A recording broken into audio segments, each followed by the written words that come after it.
Matibay na yan. Oo, kahit tulugan pa to ah. Aba, ang galing ah. Tapos napinturahan mo na rin. Oo, sa ilalim mo.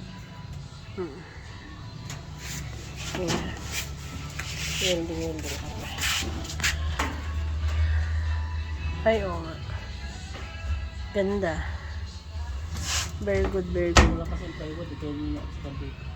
Plywood, di ba? Buo naman yung binili nating plywood. Yung isang ano, 4 wala. Ang galing ah. Tapos anong ginawa mo dito? Ay, nag-ano ka ng semento. Hindi ka nag-arot, kain na tayo ah. Sige na, sige na. Asa isang kalahating plywood mo? Ayun dyan. Makapal na rin yung plywood, di ba? Magkano to? 5, ano?